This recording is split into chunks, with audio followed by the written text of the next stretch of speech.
En nombre de la Organización de Estados Iberoamericanos, OEI Chile, la Universidad Austral de Chile, Universidad San Sebastián y Universidad de La Serena, damos la más cordial bienvenida a la ceremonia de inauguración del tercer Seminario Nacional, la Triada Formativa en la Construcción del Saber Pedagógico.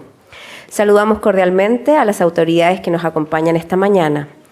Doctor Óscar Galindo, rector de la Universidad Austral de Chile. Señora Carolina Irmas, coordinadora del área de desarrollo profesional docente de la Organización de Estados Iberoamericanos, OEI Chile. Al señor Ángelo Romano, vicerrector Universidad San Sebastián, sede Valdivia. Al señor Rodrigo Fuentealba, decano de la Facultad de Educación de la Universidad San Sebastián. Al doctor Maurice Tardif, académico de la Universidad de Montreal y expositor de esta jornada. A los coordinadores del seminario, doctor Alberto Galás, académico del Instituto de Filosofía y Estudios Educacionales de la Universidad Austral de Chile, y a la señora Rosana Alday, directora pedagógica de la Universidad San Sebastián. Autoridades regionales y universitarias que nos acompañan, directores DAEM de la región de Los Ríos, docentes de la Facultad de Filosofía y Humanidades de la Universidad Austral de Chile y de la Facultad de Educación de la Universidad San Sebastián, profesionales de la educación de la región de Los Ríos, docentes, estudiantes, invitados especiales, señoras y señores. El tercer seminario sobre interacciones formativas para la construcción de saber pedagógico en las prácticas profesionales y experiencias de iniciación a la docencia tiene por objetivo fortalecer los procesos de construcción del saber pedagógico e identidad profesional de profesores y profesoras en las prácticas profesionales y experiencias de iniciación a la docencia. Para darles la bienvenida, invitamos a la señora Carolina Irmas, coordinadora del área de desarrollo profesional docente de la Organización de Estados Iberoamericanos, Chile.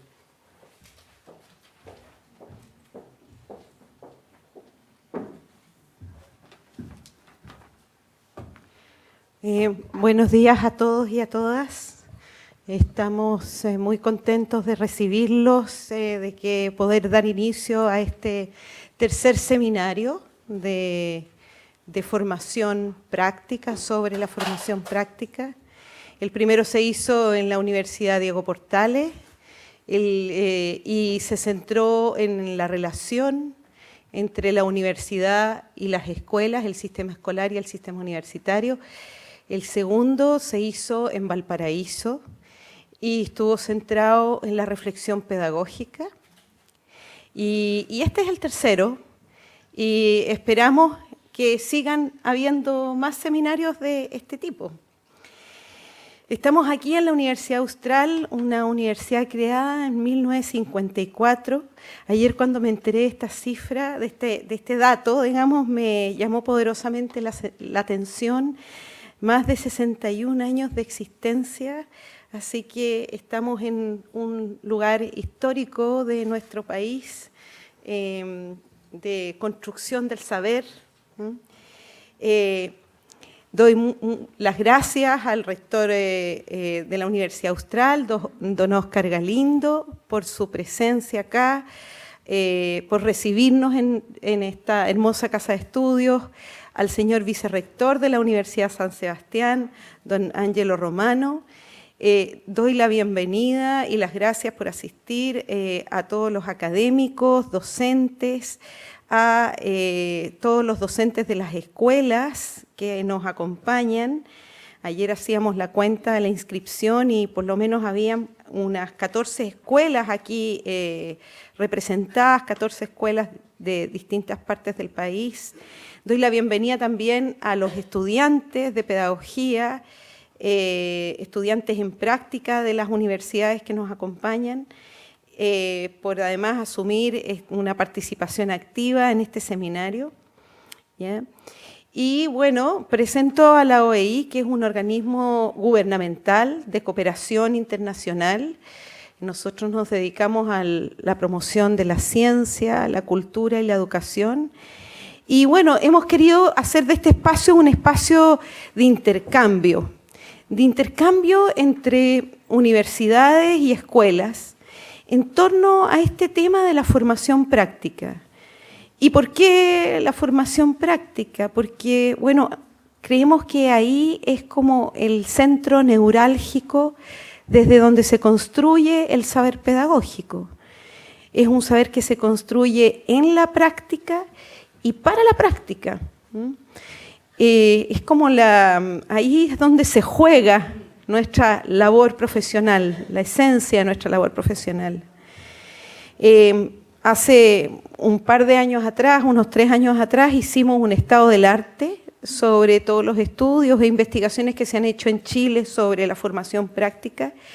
Y ahí descubrimos que existe consenso en los estudios que hay un problema de articulación entre las escuelas y las universidades.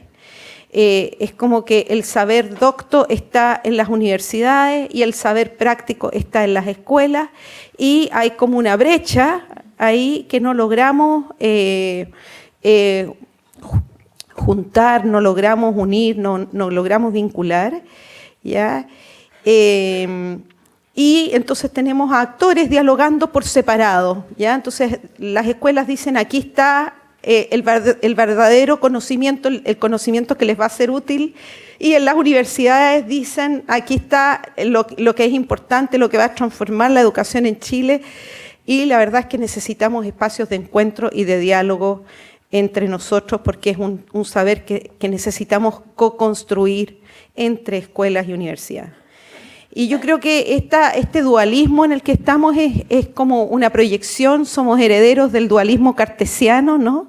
Que separa el saber práctico del saber teórico, que en realidad es una ficción, ¿ya? Porque cuando estamos ejerciendo la docencia estamos aplicando aquello que nosotros creemos, nuestras creencias profundas sobre la educación, a veces muy invisibles, y entonces tenemos que poner en diálogo a través de lo que John le llama esta reflexión sobre la práctica o en la práctica, ¿ya?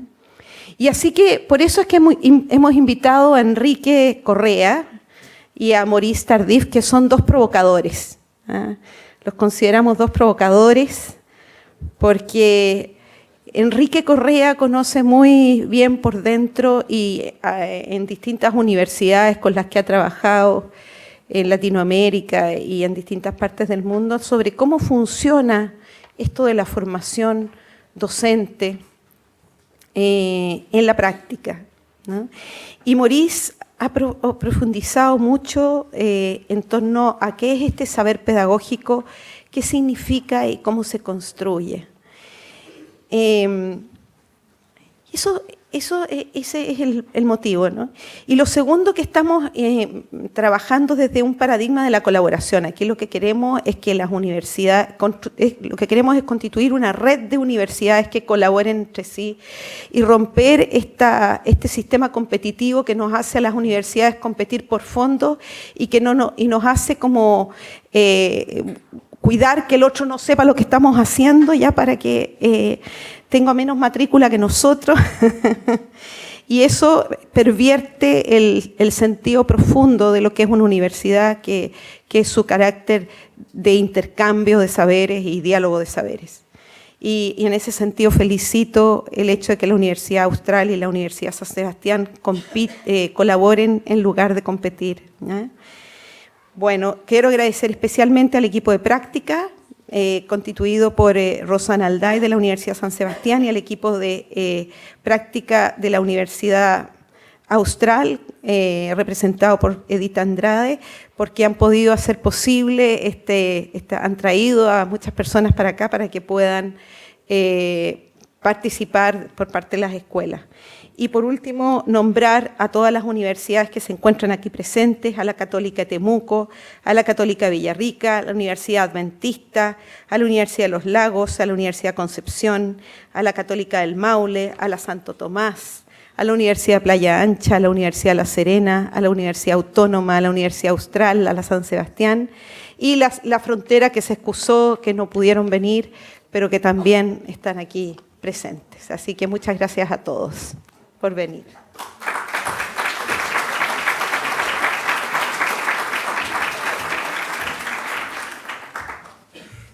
Agradecemos las palabras de Carolina Irmas. A continuación, se dirige a los presentes el señor Ángelo Romano, vicerrector de la Universidad San Sebastián, sede Valdivia.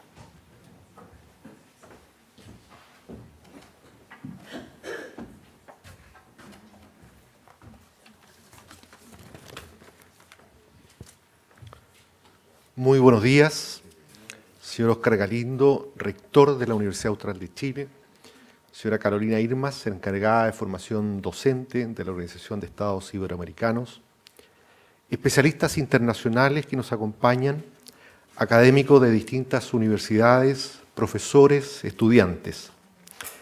Es para la Universidad San Sebastián motivo de especial orgullo esta mañana al ver reunidos a diversos actores que debatirán en torno a un tema de alta complejidad y necesidad para nuestro país. La unión de esfuerzos, ideas y proyectos colaborativos es algo que nos caracteriza y es parte de nuestro sello sebastiano. En ese contexto, el ser parte hoy de este seminario no solo refuerza la importancia que para nuestra universidad tienen los profesores y su formación, sino que también se hace evidente la necesidad de fortalecer los vínculos que tenemos con los docentes de diversos establecimientos, estudiantes y académicos de las instituciones de educación superior, particularmente de Los Ríos, todos ellos fundamentales para el desarrollo de la región y del país. No puedo dejar de destacar que en este seminario se abordará un tema central del quehacer docente, como lo son las interacciones formativas que posibilitan la construcción de saber pedagógico, tanto en la formación inicial como en los primeros años. Sin embargo, lo más relevante es que se haga en conjunto entre los actores involucrados, académicos, profesores del sistema y estudiantes en práctica, lo que estoy seguro permitirá articular diversas perspectivas, las que por lo general no dialogan entre ellas. La evidencia tanto nacional como internacional es coincidente al señalar que el profesor es uno de los factores clave al momento de pensar la calidad de un sistema educativo, pero que no puede ser visto en independencia de procesos y condiciones necesarias para que todo el potencial de dichos actores pueda desplegarse y favorecer el desarrollo de una educación de calidad. Durante estos 2 días, hoy acá en esta casa de estudios y mañana por la tarde en la nuestra, ustedes no solo analizarán y discutirán sobre un tema particular, sino que darán una señal clara respecto de lo que significa la coelaboración auténtica.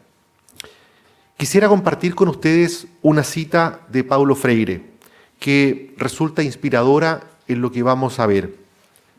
Enseñar no es transferir el conocimiento, sino crear las condiciones para su propia construcción. Hace un momento Carolina hacía mención a esta unión entre las universidades. Quiero destacar que en Valdivia, hace más de un año, formamos la Corporación Valdivia Ciudad Universitaria del Conocimiento, que lidera la Municipalidad de Valdivia y que conforma la Universidad Austral de Chile, la Universidad San Sebastián, la Universidad Santo Tomás y el Centro de Estudios Científicos, que es una instancia importante en nuestra ciudad. ¿Cuál es el objetivo de esta corporación? Es hacer de Valdivia una ciudad universitaria. Y actualmente estamos trabajando en un proyecto que nos permita contar, esperamos, con un parque científico-tecnológico en próximos tiempos en nuestra ciudad. No me queda más que agradecer esta instancia, felicitarlos por la asistencia y agradecer a todos su presencia en esta hermosa ciudad de Valdivia. Muchas gracias.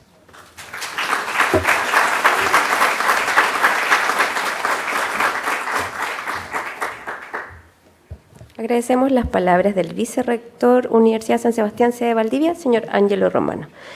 A continuación, en representación de la Universidad Austral de Chile, se dirige a los presentes el rector, doctor Óscar Galindo Villarroel.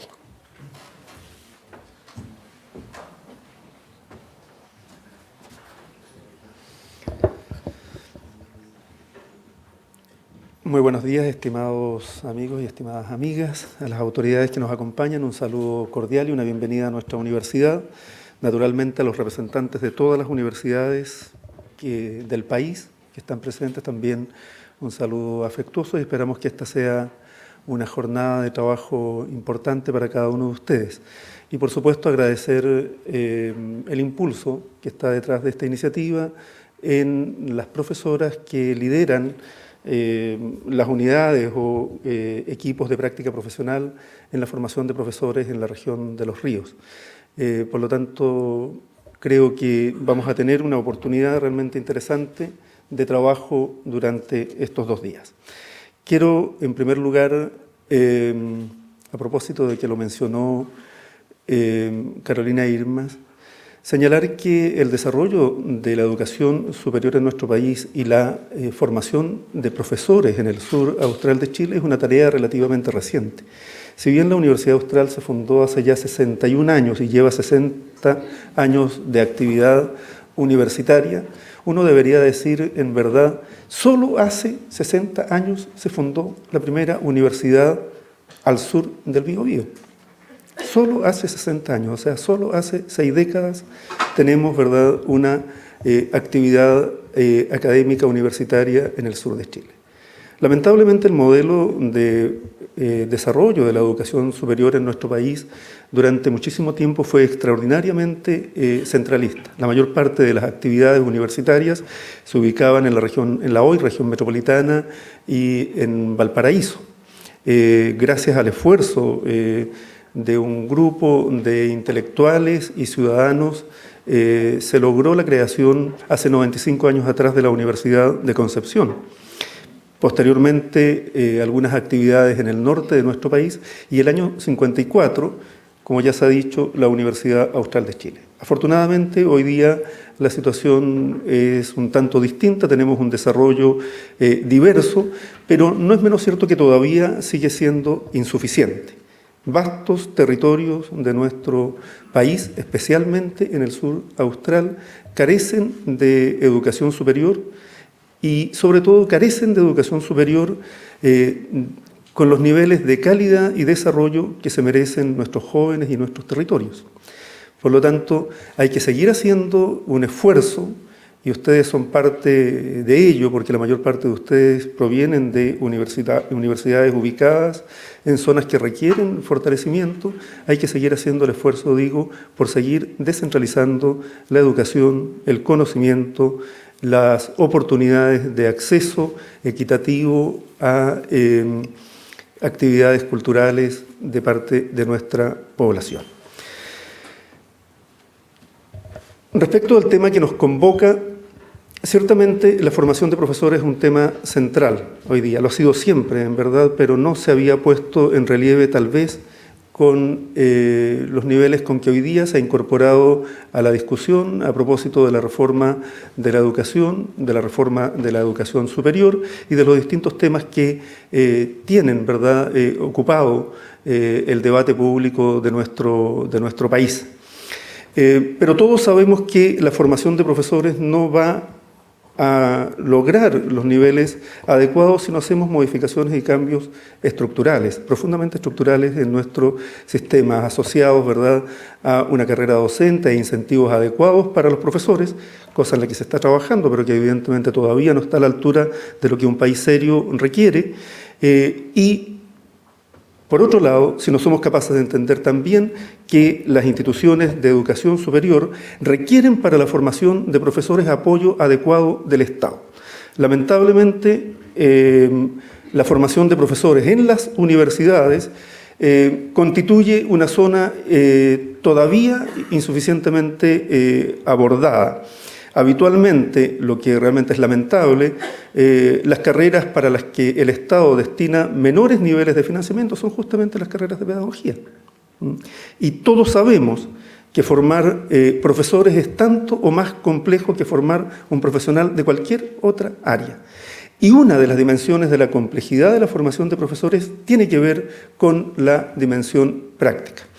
Pero los niveles de articulación que existen entre el sistema escolar básico y secundario y las universidades es muy débil y muy distinto, por ejemplo, a lo que ocurre en el ámbito de la salud, donde claramente se ha desarrollado el concepto de campus clínico. Y el campus clínico, ¿verdad?, es el espacio en el cual una parte importante de la formación de los estudiantes del área de la salud se produce. Eso no ocurre en el ámbito de la pedagogía. No contamos con campus pedagógicos adecuados. Habitualmente las universidades tenemos que buscar mecanismos para relacionarnos con los establecimientos escolares que no cuentan con un sistema adecuado para acoger a los estudiantes en formación, dado que evidentemente nuestros profesores están sobredemandados, sobreexigidos en su trabajo cotidiano. Requerimos, por lo tanto, de unas modificaciones importantes en el sistema para comenzar posiblemente a hablar con seriedad de esta articulación entre el sistema universitario y el sistema escolar. Esperamos, ¿verdad? Y creo que todos los que están aquí, muchos de ustedes profesores y estudiantes de pedagogía, entenderán que esa es una... no es algo que debamos solamente esperar o que el país haga, creo que debemos exigir que el país haga.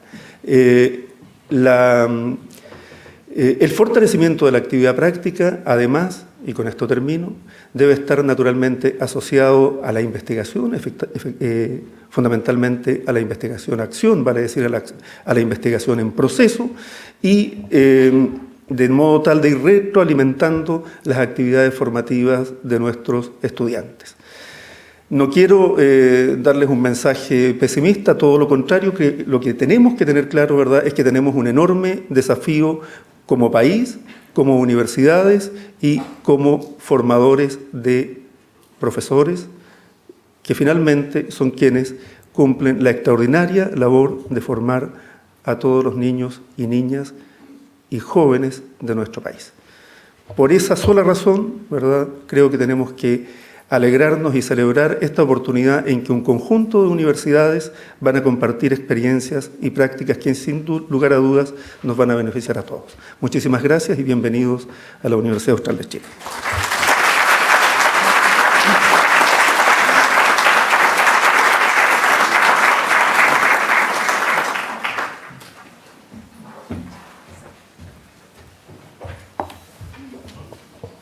Agradecemos las palabras del rector de la Universidad Austral de Chile, doctor Óscar Galindo. El doctor Eduardo Morales Miranda, rector fundador de la Universidad Austral de Chile, incorporó desde los inicios a la música como un elemento central en nuestra casa de estudios. Desde aquel entonces, el patrimonio histórico, natural y cultural que posee la UACH se destaca por su trascendente significado para la comunidad local, nacional e internacional, donde el desarrollo de diversas manifestaciones artístico-culturales incluyen el teatro, el cine, la literatura y la música. Hoy nos acompaña el trío Corelli del Conservatorio de Música de la Universidad Austral de Chile, integrado por Jordan Venegas, Cristóbal Altamirano y Natalia Cárdenas, quienes han preparado una presentación especial para todos ustedes.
Agradecemos la presentación del trío Corelli del Conservatorio de Música de la Universidad Austral de Chile.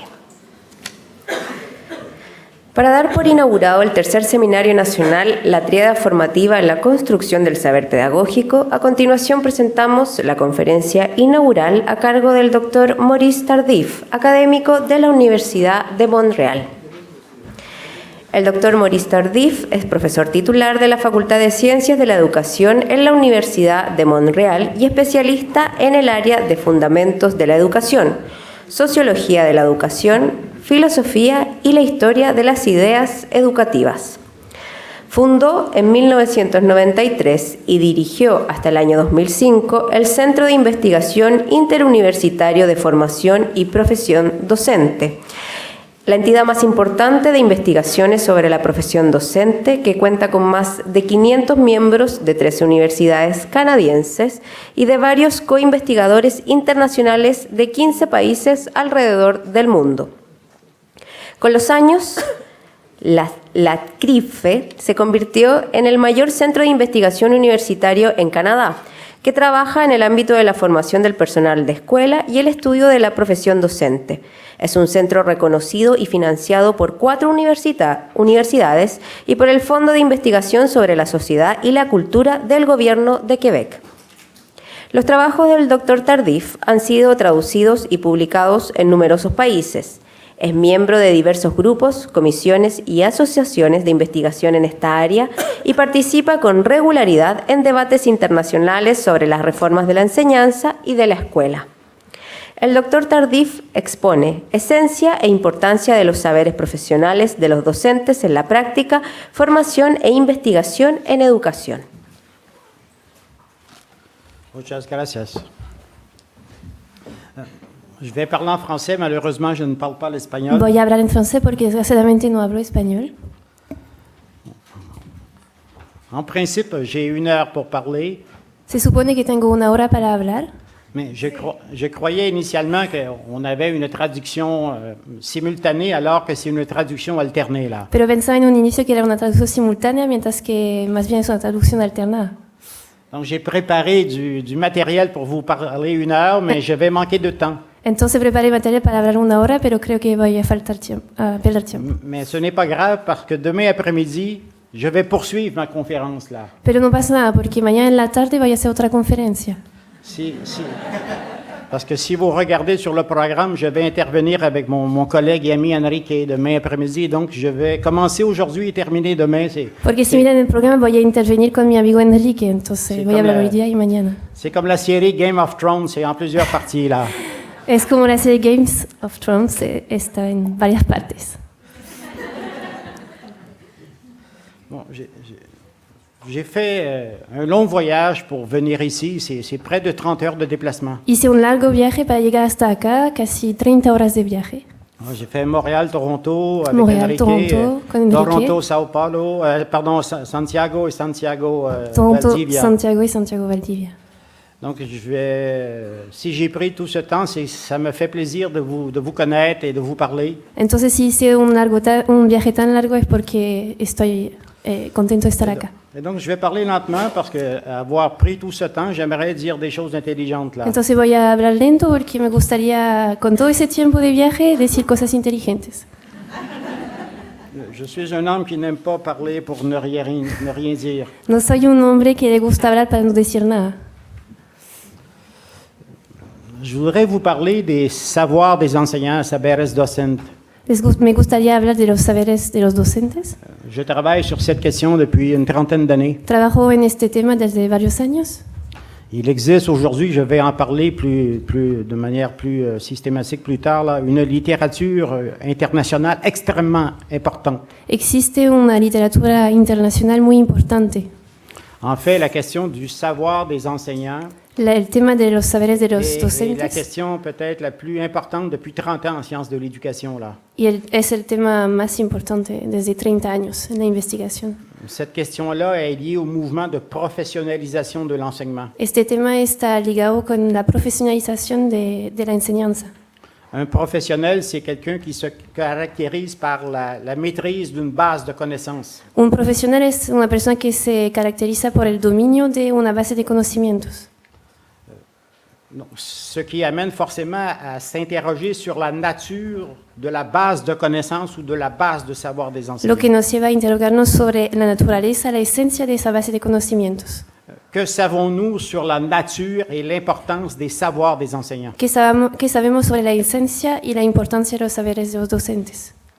Donc, je vais d'abord commencer par vous présenter une définition provisoire des savoirs des enseignants. Les voy a presentar una definición provisoria de los saberes de los docentes. Et dans un deuxième temps, je vais vous présenter ce que la recherche nous apprend depuis 30 ans sur cette question. Y en un segundo tiempo les voy a presentar lo que la investigación nos aprende en este campo. Et dans un troisième temps, je vais vous montrer quelles sont les conséquences Y finalmente, ¿cuáles son las de consecuencias ces travaux-là sur la formation des maîtres. de esos trabajos sobre la formación de los maestros, de los docentes? Si on dit que les enseignants sont détenteurs de connaissances spécifiques, Si decimos que los profesores son detentores de conocimientos específicos, quelles sont les conséquences de cette idée-là sur la formation des maîtres? ¿cuáles son las consecuencias de esta idea sobre la formación de los docentes? Et finalement, je vais m'interroger aussi sur leurs conséquences pour la recherche éducative. Y finalmente, ¿cuáles son las consecuencias sobre las investigaciones educativas? Donc, je vais commencer par une définition provisoire des savoirs des enseignants. Alors, Entonces voy a empezar con una definición provisoria de los conocimientos de los docentes. et dans l'heure qui va suivre, j'aurai l'occasion de préciser cette définition-là. Y después voy a precisar esta definición. Bon, de quoi parle-t-on lorsqu'on parle des savoirs des enseignants, des savoirs professionnels? ¿De qué hablamos cuando decimos saberes profesionales? Un enseignant, lorsqu'il rentre dans une école ou dans une classe, possède de nombreux savoirs. Un profesor cuando entra en una clase posee numerosos saberes. De manière provisoire, on peut se rendre compte qu'il possède des savoirs sur, par exemple, la connaissance de la matière, la No. connaissance des élèves, la connaissance de l'apprentissage. Nos podemos dar cuenta de que posee saberes sobre el contenido, los aprendizajes. Alumnos et compagnie. Claro. Bon, si j'enseigne l'espagnol, je dois connaître l'espagnol. Si enseño el Si- español, debo si conocer j'enseigne español. l'espagnol à des adolescents, je dois connaître un peu les adolescents. Si enseño castellano a los adolescentes, tengo que conocer a los adolescentes. Mais l'enseignement ne se limite pas à des connaissances formelles, là. Pero la enseñanza no se limita a conocimientos formales. Il y a aussi ce qu'on appelle des savoir-faire ou des compétences. También existe saberes hacer o saberes conocimiento, de competencia. Par exemple, quand je rentre dans une classe, je dois être capable de gérer un groupe d'élèves. Cuando entro a una clase, tengo que saber gestionar un grupo de alumnos. Je dois être capable de mettre en place des stratégies d'enseignement. Tengo que poner en práctica estrategias de enseñanza. Je dois être capable de motiver les élèves. Debo ser capaz de motivar a los alumnos. Il y a aussi non seulement des connaissances et des savoir-faire, mais il y a aussi ce qu'on peut appeler des savoir-être. También existe saberes seres. Par exemple, des attitudes Actitudes. par rapport aux élèves, des attitudes de communication, d'équité, de professionnalisme. Actitudes de profesionalismo, de comportamiento respecto a los alumnos, Respect de leurs différences. respeto de sus diferencias. Les savoirs professionnels, ça couvre ce champ-là. Los saberes profesionales cubren este campo, Donc, aussi bien les connaissances que les savoir-faire, que les savoir-être. tanto los conocimientos como los saberes hacer y saberes ser. Mais en même temps, Pero al ces mismo connaissances-là tiempo, sont situées dans un environnement particulier qui s'appelle le travail dans les classes et dans les écoles. pero estos conocimientos se sitúan en el trabajo, en la clase y en la escuela. Donc, ce ne sont pas des connaissances abstraites, des connaissances théoriques. No son conocimientos abstractos o teóricos, C'est des connaissances ancrées dans un contexte de travail. son conocimientos que están dentro de un contexto de trabajo. Donc, je vais passer.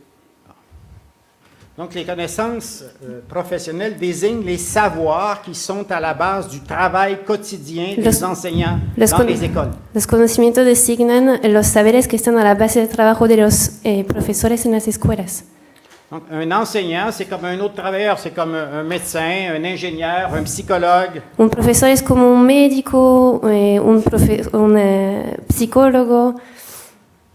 c'est quelqu'un qui possède des connaissances, des ressources cognitives Es alguien que posee conocimientos, recursos cognitivos pour réaliser son travail. para realizar su trabajo. Donc c'est important, c'est une vision centrée sur le travail des enseignants. Es una visión centrada en el trabajo de los profesores. Donc on ne s'intéresse pas dans la perspective qui est la mienne aux connaissances théoriques ou aux connaissances générales, on s'intéresse aux connaissances situées dans un contexte de travail. No nos interesamos en los conocimientos teóricos, sino a los conocimientos situados en un contexto de trabajo. Quelles sont les connaissances, quels sont les savoirs pour réaliser cette tâche spécifique qui s'appelle enseigner? ¿Cuáles son los conocimientos, las tareas específicas para realizar ese labor de enseñar?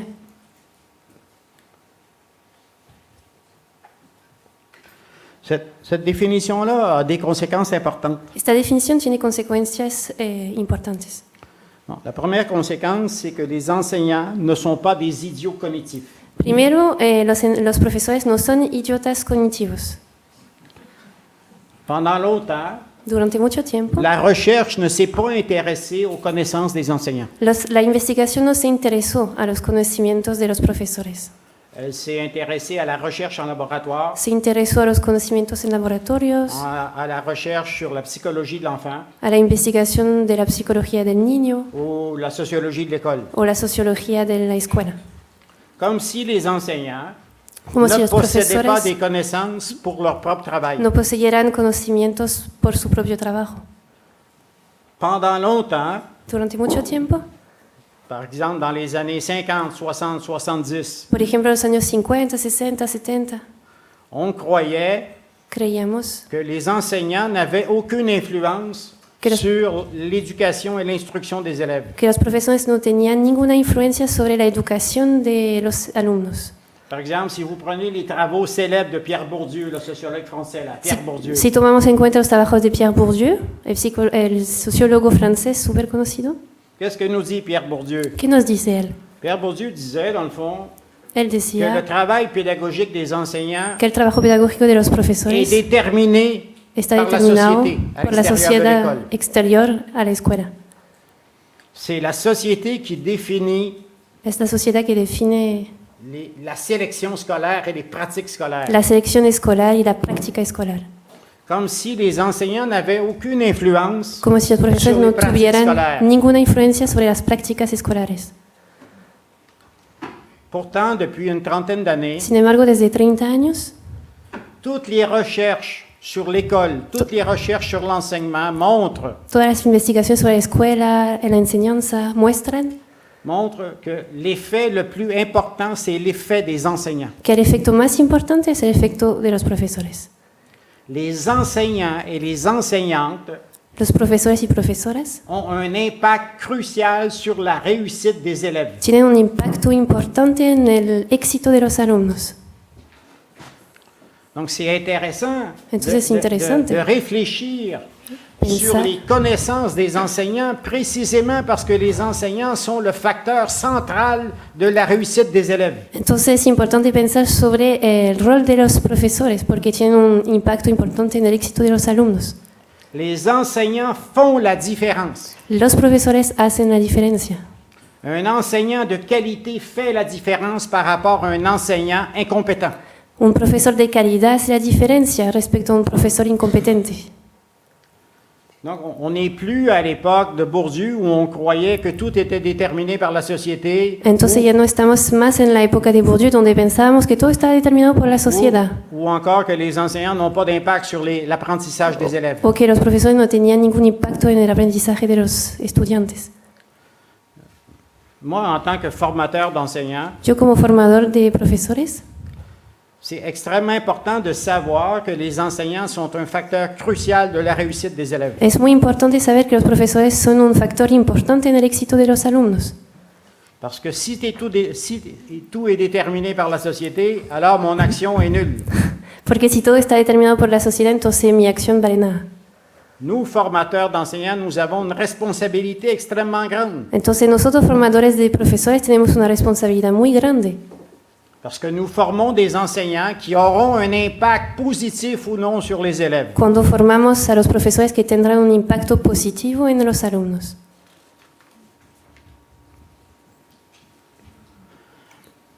Donc, je viens de parler brièvement d'une définition générale des savoirs des enseignants. Entonces acabo de hablar brevemente de una definición sobre los saberes de los profesores. Ces savoirs-là, il y a des milliers de recherches qui ont été consacrées à ces connaissances ou ces savoirs-là. Miles de investigaciones se centraron en esos saberes. Je disais tantôt qu'un enseignant, c'est pas un idiot cognitif, là. Decía antes que un profesor no es un idiota cognitivo. Au contraire, un enseignant, c'est quelqu'un qui pense. En cambio, un profesor C'est quelqu'un qui prend des décisions. es alguien que piensa, que toma decisiones. Par exemple, si je prends une caméra et je filme un enseignant dans sa classe, Por ejemplo, si estoy grabando a un profesor en su clase, ce qui est une méthodologie très développée actuellement, lo que es una metodología muy desarrollada ahora, et que j'interroge l'enseignant par la suite, y que interrogó el profesor después. je vois que l'enseignant, dans sa classe, il planifie son action, il prend des décisions. Veo que el profesor en su clase planifica sus decisiones, toma decisiones, acciones, Il pose des choix, hace elecciones, il mobilise des stratégies. moviliza estrategias. Non. L'enseignant, dans le fond, il y a une partie de planifier, mais il y a une partie d'improviser. Entonces el profesor planifica por una parte y también improvisa por otra parte. Il y a comme disait Schoen, Como decía un Schoen, Américain, il y a un une americano. réflexion avant l'action, mais il y a aussi une réflexion dans l'action, pendant l'action. Hay una reflexión antes de la acción, pero también hay una reflexión durante la acción. Donc, ces éléments-là mettent en évidence l'importance de la pensée des enseignants, de leur connaissance, de leur savoir. Esos elementos evidencian la importancia de los pensamientos de los profesores, de sus saberes.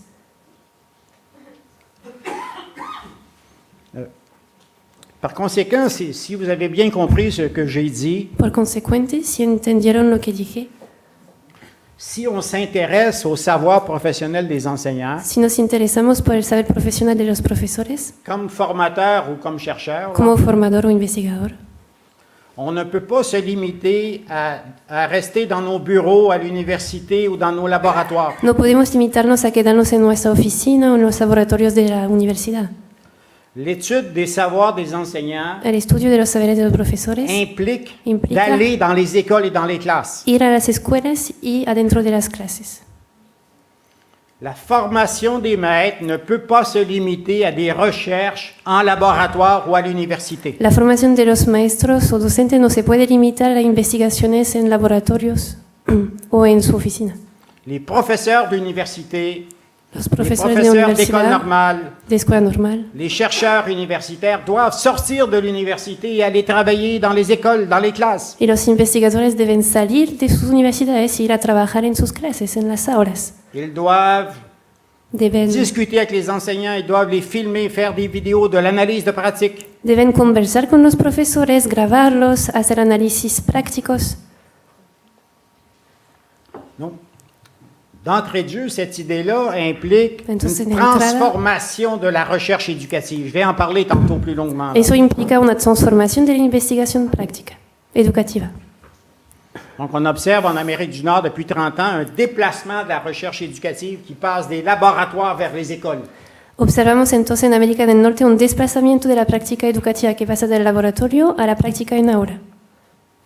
Je ne sais pas si les professeurs ici vont dans les écoles. No sé si los profesores acá van a las escuelas, Il y a énormément de travaux qui se passent dans les écoles. Là. pero en Quebec hay muchos trabajos que se hacen en clase, en aulas. Et en même temps, ça crée une nouvelle dynamique entre les universitaires et les enseignants. Al mismo tiempo crea otra dinámica entre los universitarios y los profesores. Parce que ça veut dire que ce n'est pas seulement l'universitaire qui détient des connaissances ou des savoirs. Porque eso significa que no solo el universitario detiene conocimientos, saberes. Les enseignants aussi possèdent des savoirs et des connaissances. Los profesores también poseen conocimientos, saberes. Par conséquent, la relation entre les universitaires et les enseignants n'est pas une relation unidirectionnelle, comme si on leur montrait comment enseigner. Por ende, la relación entre universitarios y profesores no es una relación unidireccional, como si los universitarios mostraran lo que hay que hacer. C'est vraiment une relation de collaboration et de partage de connaissances et de savoir. Es una relación de colaboración, del compartir de conocimientos. Et ça, ça a changé, je vais le montrer tantôt, Eso là, ça a cambió. changé le modèle de formation en usage dans les universités. Eso cambió el modelo de nord-américaines. formación que está en las universidades.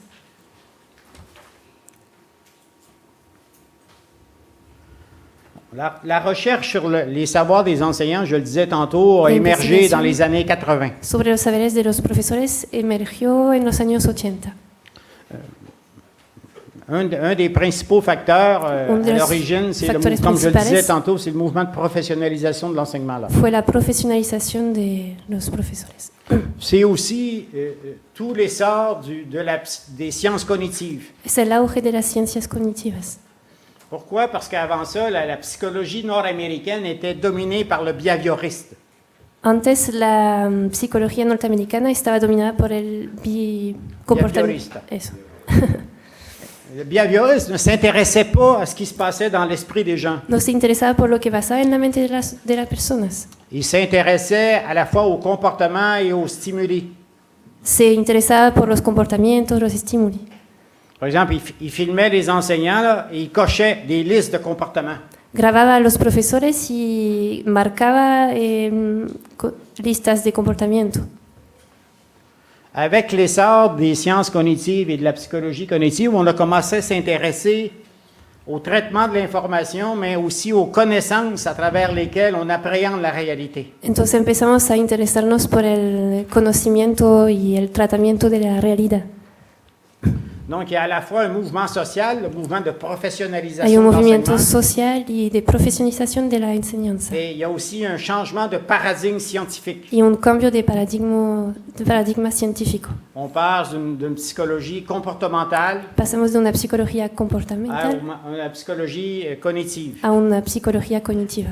La psychologie cognitive nous amène à nous intéresser à la conscience, au processus intellectuel. La psicología cognitiva nos lleva a interrogarnos sobre el proceso de conciencia intelectual. La psychologie cognitive pense, croit La psicología que cognitiva piensa les pratiques renvoient que las prácticas à des comportements intelligents. remiten a comportamientos inteligentes. Donc, derrière les comportements, il y a une intelligence professionnelle. Detrás de los comportamientos hay una inteligencia profesional, Ce que le behavioriste ne voyait pas ou niait. lo que el behaviorismo no veía o negaba. Donc, ce mouvement-là d'études sur les savoirs des enseignants a commencé, comme je le disais, dans les années 80. Entonces este movimiento sobre el comportamiento empezó en los años 80 Il a commencé en Amérique du Nord, en América del Norte, dans les pays anglo-saxons. en los países anglosajones. Après ça, il a gagné l'Europe Y et después l'Amérique de latine. eso llegó a Europa y América Latina. Donc, avant de venir ici au Chili, j'ai fait une recension Antes de llegar a Chile, dans la base de données ERIC. hice una investigación en la base de données ERIC. Je ne sais pas si vous connaissez la base de No données sé si ERIC. conocen là. esa base de datos. C'est la principale base de données en éducation. Es la base principal de anglo-saxonne. datos en la educación anglosajona. Il y a presque 2 millions de références. Hay casi 2 millones de referencias. Donc, si on fait une recherche dans la base de données ERIC sur les savoirs des enseignants, Si- on obtient 40 000. Si hacemos una búsqueda en esa base de datos, obtenemos 40.000 références. 40.000 Et referencias. ça, c'est seulement en anglais, là. Y solo en inglés. Si on fait en français, en espagnol, en portugais, en allemand, Si lo hacemos en otros On idiomas, obtient un francés, nombre alemán, astronómico. portugués, tenemos un número muy importante. donc c'est vraiment, comme je le disais tantôt, un enjeu important de la recherche internationale sur l'enseignement. Entonces, una problemática importante sobre la investigación de la enseñanza. Et par ailleurs, à côté Por des otra savoirs parte- des enseignants, il y a d'autres concepts qui sont souvent utilisés par les chercheurs. Hay otros conceptos también que están utilizados por los investigadores. Par exemple, les croyances, les Las compétences, les creencias, las représentations, competencias, las representaciones, la pensée des enseignants. el pensamiento de los profesores. Donc, c'est un champ de recherche énorme dans lequel il y a différents courants, différents Entonces, es un modèles. campo de investigación muy grande donde hay muchos modelos. Depuis les années 80, Desde los años 80, qu'est-ce qu'on a appris d'important Qu'app- sur les savoirs des enseignants? ¿qué es lo que aprendimos de importante sobre los saberes de los profesores? Que sait-on aujourd'hui sur cette question-là? ¿Qué sabemos sobre este tema? Je vais vous parler de mes propres recherches à moi. Les voy a hablar de mis propias investigaciones. Depuis à peu près 25 ans, depuis le milieu, moi j'ai commencé ma carrière à peu près à la fin des années 80. Empecé mi carrera como profesor de universidad en los años 80. Donc ça fait pas loin de 30 ans aujourd'hui. Casi 30 años hoy día. Nous avons interrogé et Interrogamos observé des centaines d'enseignants. y observamos a centenares de profesores. Mes étudiants ont fait la même chose dans leur doctorat. Mis estudiantes hicieron lo mismo en su doctorado. J'ai travaillé avec des collègues de plusieurs pays. Trabajé con colegas de varios países, J'ai travaillé avec des Français, con des franceses, Brésiliens, brasileños, des Mexicains. mexicanos. Moi, j'ai des étudiants qui viennent de divers pays. Tengo Plusieurs estudiantes que vienen de muchos países diferentes. pays. Non. Nous les avons interrogés Los sur un interrogamos certain nombre de questions. Je vous les présente ici. sobre Là, varias vous les voyez, preguntas, là. como lo pueden ver en el PowerPoint. Où et comment avez-vous appris à enseigner? ¿Dónde y cuándo aprendieron a enseñar? Quels sont les savoirs à la base de votre métier? ¿Cuáles son los saberes en la base de su conocimiento? Comment définissez-vous votre compétence professionnelle? ¿Cómo definen su competencia profesional? Sur quoi se fonde-t-elle? Sur quoi se base-t-elle? ¿Sobre qué se basan? Comment voyez-vous la nature de votre savoir enseigner? ¿Cómo ven la esencia de su capacidad de enseñar? Encore aujourd'hui, Todavía hoy día, j'ai commencé l'année dernière avec des collègues de Montréal, empecé el año pasado con colegas de Montréal, une communauté d'apprentissage professionnel avec des jeunes enseignants, una comunidad de aprendizajes profesional con profesores, des jeunes enseignants. con jóvenes profesores. Et nous leur posons exactement les mêmes questions. Y les hicimos la misma pregunta. Nous l'avons posée à des enseignants québécois, canadiens, français, brésiliens, mexicains, Las hicimos suisses, a belges. profesores brasileños, franceses, mexicanos, belgas, etc. Donc, nous avons une base de données importante, Entonces plusieurs tenemos una centaines d'entrevues. base de datos importante, más de 100 entrevistas. En posant ces questions-là, nous avons appris deux choses. Haciendo esas preguntas nos enteramos de dos cosas. D'abord, la première chose, j'en Primero. parlais au début, le savoir des enseignants sont des savoirs pluriels. Los saberes de los profesores son plurales. J'ai écrit un livre qui a été traduit en portugais, en espagnol, où c'est la thèse centrale. Les savoirs des enseignants sont des savoirs pluriels. Los saberes de los profesores son saberes plurales. La deuxième chose que nous avons apprise, Segundo, c'est notamment à travers l'expérience du travail, a través de la experiencia de trabajo, notamment dans les débuts de carrière, dans la phase initiale de l'insertion professionnelle, sobre todo a inicios de la carrera, cuando se insertan profesionalmente, que les savoirs des enseignants sont élaborés et mis à l'épreuve des réalités quotidiennes du travail des enseignants. los saberes de los profesores están puestos a prueba de la realidad, de la realidad de los profesores. Donc, c'est deux idées que je voudrais vous présenter aujourd'hui. Son dos ideas que les quiero presentar hoy día. Que les enseignants ne possèdent pas un seul type de connaissance, mais plusieurs. Los un savoir profesores no pluriel. poseen un solo conocimiento, sino varios, son saberes plurales. Et deuxièmement, que ces savoirs-là sont élaborés et validés à travers l'expérience du travail enseignant. Entonces, y después que estos saberes son elaborados por la experiencia de la enseñanza.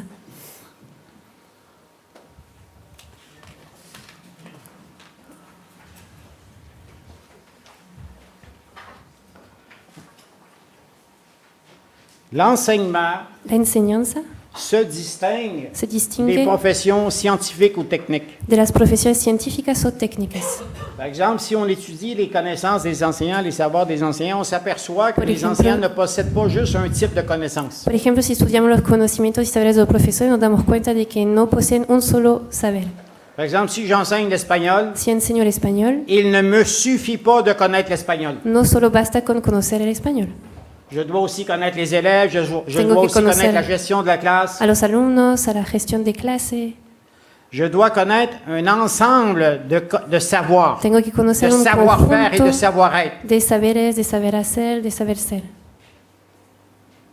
Donc l'enseignement La enseñanza se distingue dans se ce sens-là distingue des professions comme l'ingénieur ou de la las médecine ou le profesiones droit. como ingenieros, medicinos o derecho también.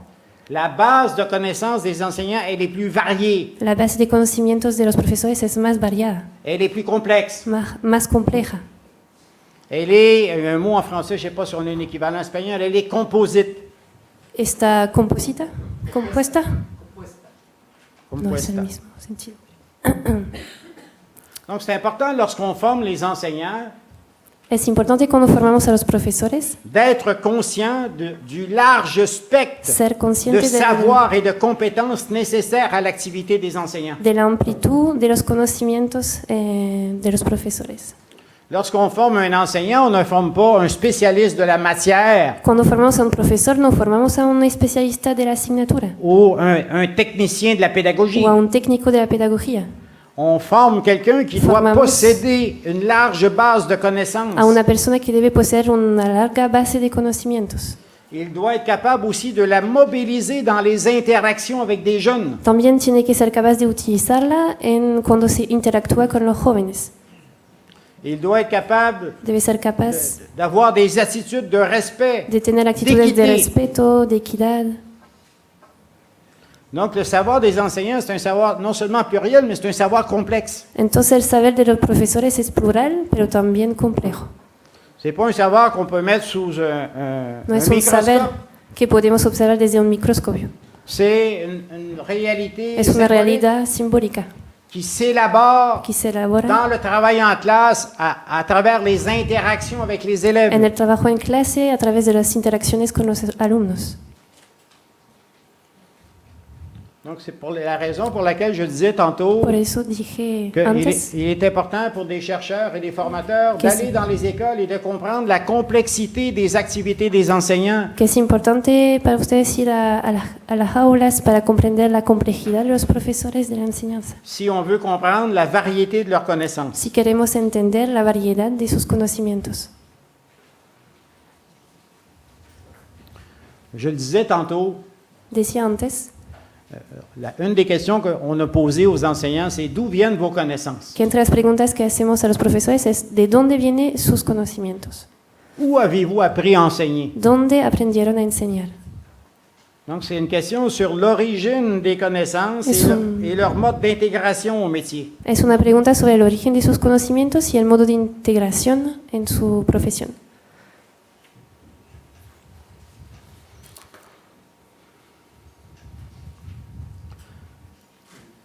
Moi, je crois que l'enseignant Yo creo que el profesor est une personne, un être humain. es una persona, un ser humano.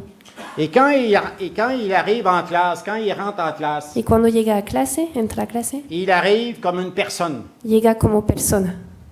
L'enseignement est un métier d'interaction humaine, La enseñanza es un oficio de interacción humana, et un métier de relation humaine. un oficio de relaciones humanas. Qu'est-ce que c'est enseigner? Enseigner, Qu'est-ce c'est rentrer enseñar? dans une classe. Es entrar a una clase, Il y a 25, 30, 40 enfants devant toi. hay 25, 30, 40 niños delante suyo, Tu fermes la porte, cierra la puerta tu es seul avec eux. y estás solo con ellos.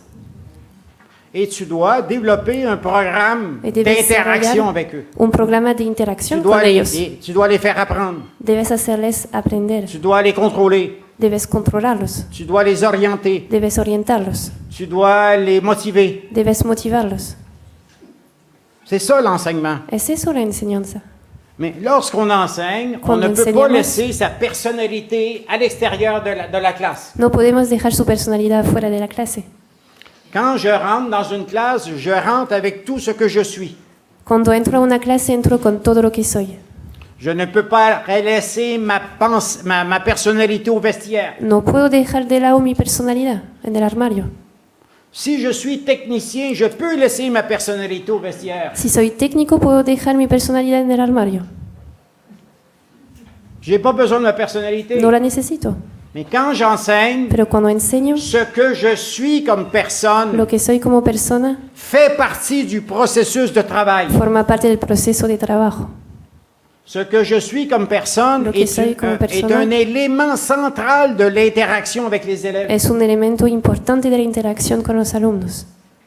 Donc, tout ce que je sais, Todo lo que sé, tout ce que je crois, todo lo que creo, ma culture personnelle, mi cultura mes propia, valeurs, mis valores, mes représentations des enfants, mis representaciones de los niños, tout cela rentre en classe avec moi. todo esto entra en clase conmigo.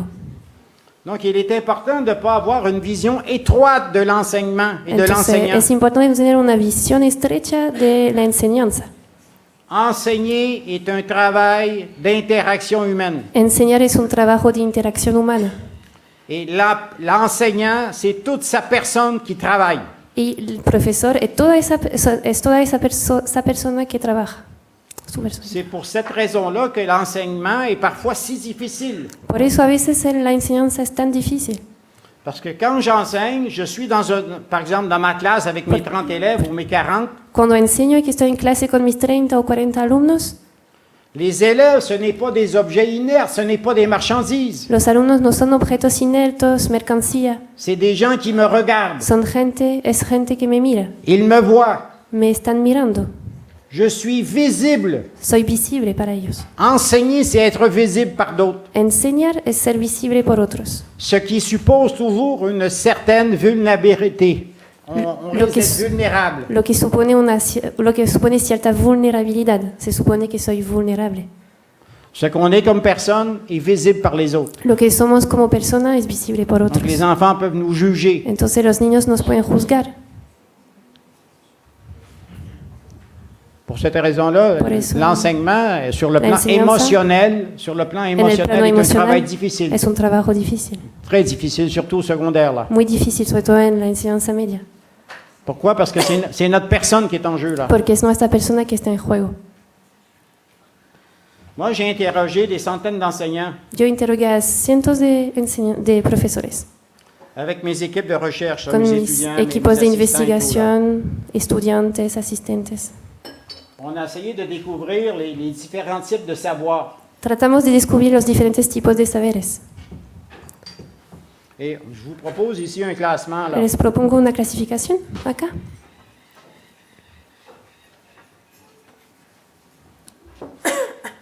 Lorsqu'un enseignant rentre en classe, cuando un profesor entra a clase, je le disais au début, il lo possède decía un antes, certain nombre de connaissances. Posee numerosos conocimientos.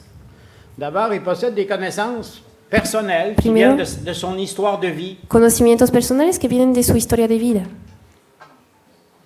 Parce que les enseignants, avant d'enseigner, ont existé là. Porque los profesores antes de enseñar existieron.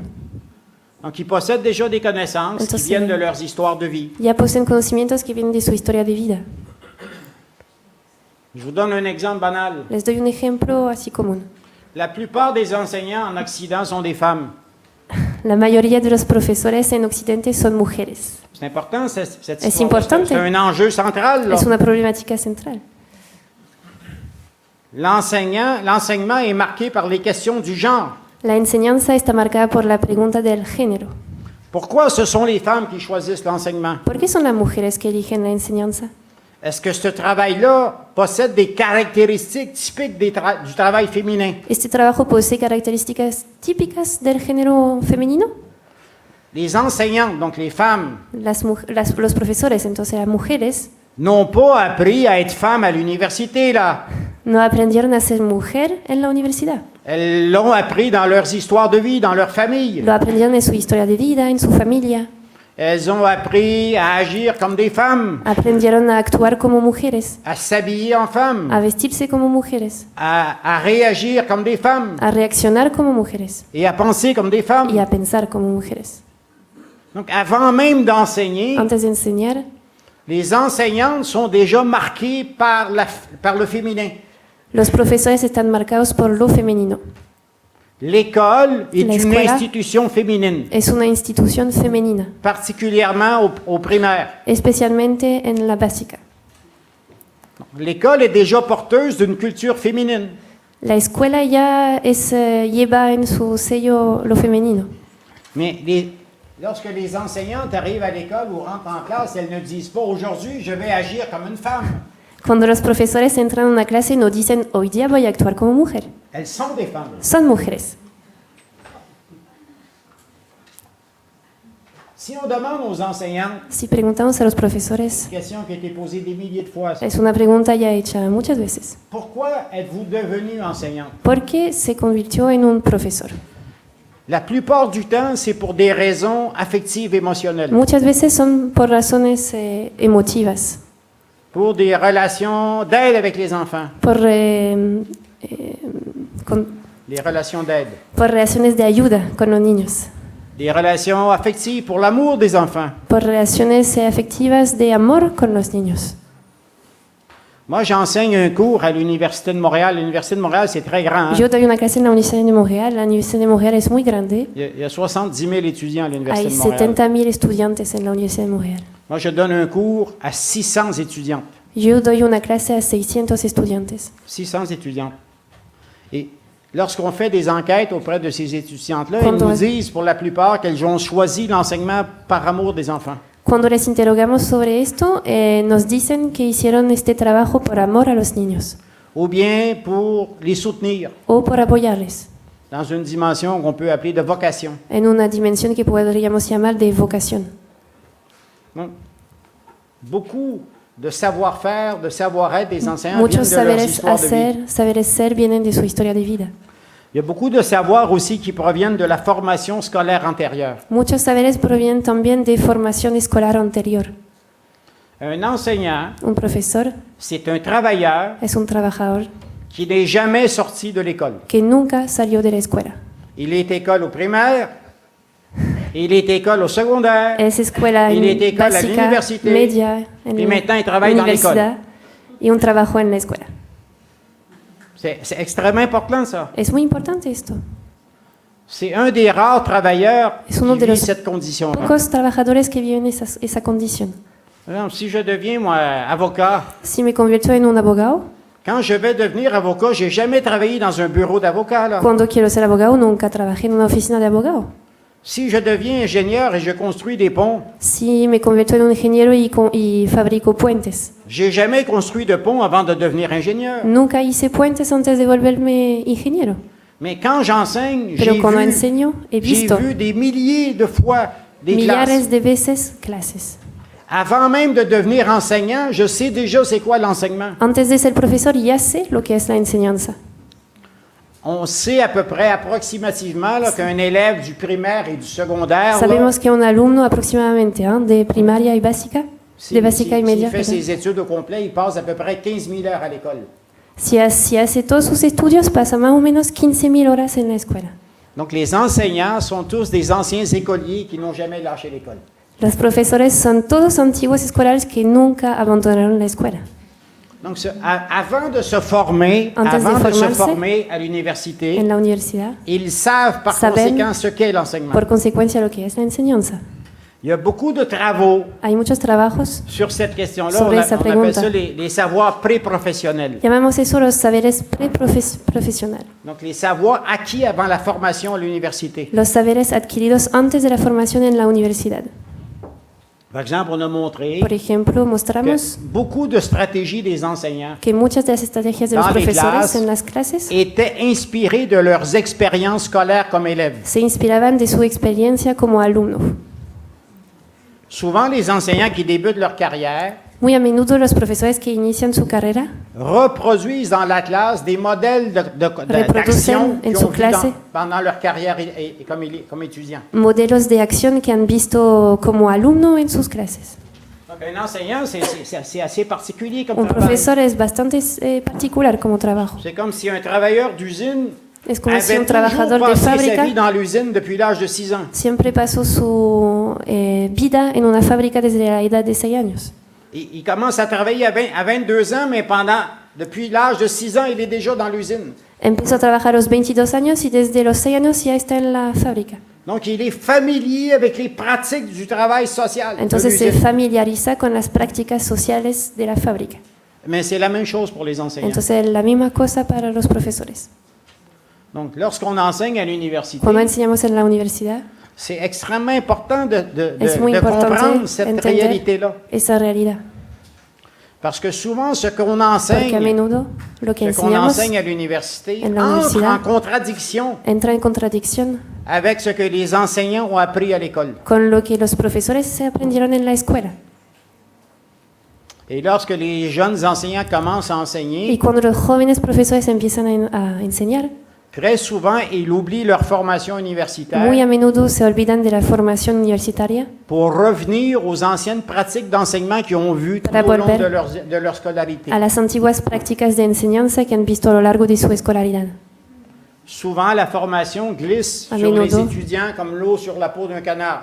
A menudo la formación deriva como el agua sobre la piel de un pato. Et les étudiants retrouvent leurs anciennes habitudes, leurs anciennes routines qu'ils ont vues Entonces chez leur los maître. profesores vuelven a sus antiguas rutinas, los antiguos hábitos que han visto en sus maestros. Un autre type de connaissance, Otro tipo de conocimiento c'est bien sûr la formation des enseignants. es por supuesto la formación de los profesores. Qu'est-ce qu'on apprend aujourd'hui dans la formation des ¿Qué enseignants? aprendemos en la formación de los profesores hoy día? On apprend des cours en didactique, Aprendemos cursos de didáctica, on apprend la connaissance de la matière. el conocimiento de la asignatura. Bon, si j'enseigne l'histoire du Chili, je dois connaître l'histoire du Chili. Si enseño la historia de Chile, debo conocer la historia de Chile. Si j'enseigne l'arithmétique au Si primaire ou la enseño la mathématique au aritmética secondaire, je o la dois connaître. matemática, debo conocerlas. Mais je dois aussi savoir comment les faire apprendre. Pero también debo saber cómo enseñar. Je dois aussi connaître la psychologie de l'enfant, la psychologie de l'adolescent. Debo también conocer la psicología del niño, del adolescente, Comment les enfants pensent, comment les enfants cómo piensan los apprennent. niños, cómo aprenden. Je dois connaître aussi les difficultés d'apprentissage un peu. También debo conocer las dificultades de aprendizaje, Les difficultés d'apprentissage de la langue maternelle, las ou dificultades de aprendizaje del idioma materno, les difficultés d'apprentissage avec les noms. la dificultad del aprendizaje con los nombres. Je dois aussi avoir un certain nombre d'éléments en sociologie et en histoire de l'éducation. También debo conocer algunas nociones de sociología en educación. Oui, parce que les enfants viennent pas Porque tous los des mêmes niños milieux sociaux. no vienen de todos, Je dois savoir d'où ils viennent. no vienen de las mismas categorías sociales, debo saber de dónde vienen. Parce que les enfants des milieux défavorisés, des fois, il y a des obstacles importants pour A l'apprentissage veces para los scolaire. niños con recursos bajos tienen desventajas respecto a los demás. Donc, normalement, l'université, sa responsabilité, c'est de faire apprendre ces connaissances-là. Entonces la responsabilidad de la universidad es transmitir esos conocimientos. Et aussi Y también- de faire en sorte que ces connaissances-là puissent s'appliquer dans la pratique. Hacer que esos conocimientos se puedan poner en práctica.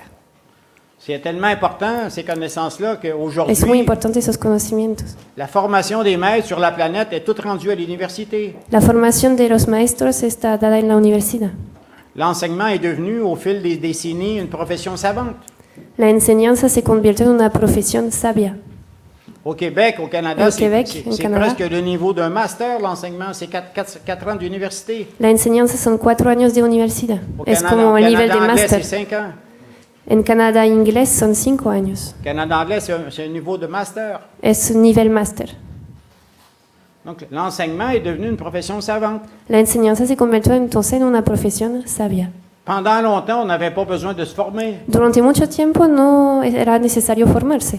Au Québec, là, jusqu'aux Québec, années 40-50, Hasta los on años pouvait 40, enseigner sans 50, formation. podíamos enseñar sin formación. Sans formation. Maintenant, c'est impossible, sauf dans des cas extraordinaires. Ahora es imposible, salvo casos extraordinarios. Et ça, c'est la même chose au Chili, c'est la même chose Es lo au mismo en Brésil, Chile, en Brasil, aux États-Unis, en en Estados France, en Unidos, en Belgique, Francia, en partout. Bélgica, por todas partes. Donc, la formation des maîtres est devenue une formation universitaire parce qu'on pense que pour devenir La formación enseignant, de los ça prend une maestros se base de volvió connaissances universitario. scientifiques. Porque pensamos que la base de los profesores son conocimientos científicos. Finalement, les enseignants utilisent aussi, lorsqu'ils deviennent enseignants, ils utilisent également des connaissances provenant des programmes scolaires et des manuels scolaires. Los profesores también utilizan conocimientos que vienen de manuales escolares. Je ne sais pas si c'est important au Chili, mais No au sé si es Canada, importante en les Chile, pero manuels en scolaires, Canadá- c'est extrêmement important. Los métodos escolares son muy importantes. Les enseignants ont des dizaines de manuels qui expliquent comment enseigner là. Los profesores tienen muchos manuales que explican cómo enseñar. Il y a même en Amérique du Nord En une América del industrie. Norte. Les Américains aiment les industries. Hein? Una industria americana. Il y a même une industrie de manuels scolaires, de Hay kits un- pédagogiques là. Hay una industria de manuales escolares, de kits pedagógicos. Donc les enseignants dans les écoles ne partent pas de zéro lorsqu'ils Entonces los planifient leurs profesores leçons. en Ils las utilisent escuelas des no parten manuels. desde cero, planifican sus clases con los manuales. Donc les enseignants possèdent différentes connaissances qui viennent de différentes sources. Entonces los profesores utilizan varios conocimientos que provienen de varias fuentes, Ils possèdent des connaissances personnelles qui viennent de leurs Poseen histoires de vie, conocimientos de leurs personales histoires sociales, que provienen de su historia de vida, de su historia de leurs personal, histoires familiales. de su historia familiar. Ils possèdent des connaissances qui viennent de leur formation scolaire antérieure ou pré-professionnelle. Poseen conocimientos que vienen de su formación escolar anterior o preprofesional. Ils possèdent aussi des Poseen connaissances qui también viennent de la formation savante, de la formation universitaire. conocimientos que vienen de la formación universitaria, la formación sabia, Ils possèdent aussi des connaissances qui viennent des programmes et des manuels scolaires. y los conocimientos también provienen de manuales universitarios. Mais ils possèdent aussi, finalement, des connaissances qui viennent de leur propre expérience concrète de l'enseignement. Y también poseen conocimientos que provienen de su experiencia concreta de enseñar. Et je vais montrer que ces connaissances-là sont les plus importantes pour les Entonces enseignants. voy a mostrar que esos conocimientos son los más importantes para la enseñanza. Ce que je viens de vous dire, on peut le projeter sur un tableau. Lo que acabo de decirle lo podemos proyectar en un cuadro. Dans le fond, devenir enseignant, En el c'est un fondo, processus temporel. Ser profesor es un proceso temporal. Quand vous regardez sur le tableau, ici, vous Si voyez miran en les el flèches, là. cuadro las flechas, Vous voyez, une histoire de vida, Hay une una historia escolar, qui est beaucoup plus ancienne que l'histoire professionnelle. que es más antigua que la historia profesional. Devenir enseignant, Volverse profesor c'est un processus qui s'étale dans une longue durée, es un proceso que toma mucho tiempo, qui comporte différentes phases. que tiene diferentes fases. Et on voit que même à l'entrée dans le métier, Y vemos que desde el inicio de la carrera il y a encore une phase importante, là, peut-être Hay una qu'Enrique phase vous en importante parlera, sur l'insertion professionnelle, qui que est une quizá- phase de découverte du travail enseignant. hay una fase importante sobre la inserción profesional que quizá les va a hablar Enrique. Donc ça, c'est un élément important que Es un elemento importante. je souhaite attirer votre attention sur ce Y phénomène-là. quiero llamar la atención sobre este fenómeno. Les savoirs des enseignants ont une épaisseur historique. Los saberes de los profesores tienen un espesor histórica. Quand on demande à un enseignant, que savez-vous? Cuando preguntamos a un profesor, ¿qué sabe? Jamais il va te sortir une théorie. Nunca les dice una teoría. Les enseignants n'ont pas des théories de leurs actions. Un profesor no tiene teoría de la acción. Les enseignants ne sont pas des physiciens ou des mathématiciens. Los profesores no son físicos o matemáticos. Quand on leur demande que savez-vous, Cuando les preguntamos qué sabe, ils nous parlent de ce qu'ils font, de ce qu'ils ont fait. nos hablan de lo que hacen, de lo que han hecho, Ils racontent des histoires sur leur pratique. y cuentan historias sobre su práctica. Ils utilisent des images et des métaphores pour Utilizan- rendre compte de leur savoir. Utilizan imágenes y metáforas para dar cuenta de su saber. Pourquoi? Parce que Ok. le savoir des enseignants a une épaisseur historique et une épaisseur personnelle et Que émotionnelle. el saber de los profesores tiene un espesor histórico y personal. Si on parle avec les enseignants de leur savoir, ils vont raconter ce qu'ils ont vécu comme enseignants. Si hablamos de su saber, a los profesores van a contar lo que vivieron como profesor. Ils vont te parler de leurs expériences avec les élèves, Les van a hablar de su experiencia con los alumnos, leurs expériences, leurs difficultés, leurs sus défis. dificultades, sus desafíos.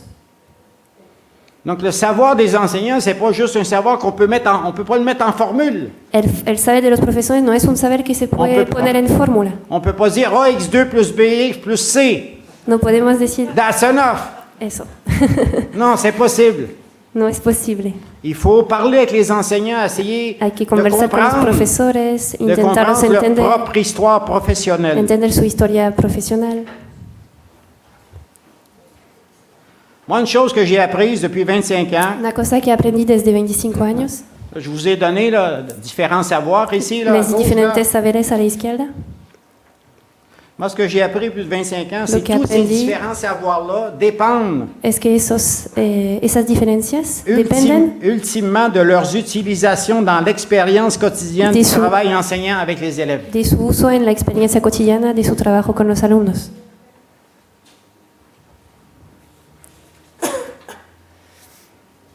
Ce que j'ai demandé aux enseignants, où et comment avez-vous appris à enseigner? Pregunte a los antiguos profesores dónde y cómo aprendieron. On l'a demandé à des Enseñar. enseignants mexicains. Les preguntamos a profesores mexicanos, On l'a demandé à des enseignants brésiliens, Les à Rio de preguntamos- Janeiro, à São Paulo. a profesores brasileños en Río de On l'a Janeiro, demandé Sao à Paulo, des enseignants français à Paris, a profesores franceses en París, à des enseignants suisses à Genève. a profesores suizos en Génova. La plupart des enseignants La nous ont mayoría dit de los ceci. profesores contestaron, C'est à travers notre expérience que nous avons appris à enseigner. fue a través de nuestra experiencia que aprendimos a enseñar. Donc il faut prendre cette réponse-là avec le plus grand sérieux. Entonces hay que tomar en cuenta esa respuesta. L'expérience La experiencia constitue le lieu où se valident les autres savoirs. el lugar donde se valide los demás saberes. Validar. Je vous présente ici un autre schéma. Les presento acá otro esquema. Vous voyez ici, on trouve les mêmes savoirs que je présentais tantôt sur un plan Encontramos los temporel. mismos saberes que presentaba Vous antes. avez les savoirs qui proviennent de la formation antérieure, les savoirs Saberes qui que viennent de provienen de l'université, los saberes les savoirs qui anteriores viennent de de la la recherche. universidad, de la investigación.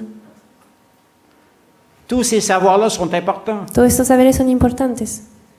Cependant, Sin embargo, ils doivent passer l'épreuve de l'expérience pour deben être pasar la prueba reconnus de la par les enseignants. experiencia para que los reconozcamos como profesores. L'expérience, c'est pas seulement quelque chose que l'on fait, La experiencia no es solo algo que hacemos, c'est aussi un espace es también un espacio à partir duquel on juge a partir del cual juzgamos les autres connaissances. los demás conocimientos. C'est à partir de leurs expériences de travail en classe avec les enfants Es et a dans partir de la l'école experiencia en clase con los alumnos en las escuelas que les enseignants évaluent, que los jugent profesores et critiquent leurs autres evalúan, connaissances. juzgan los demás conocimientos. Donc,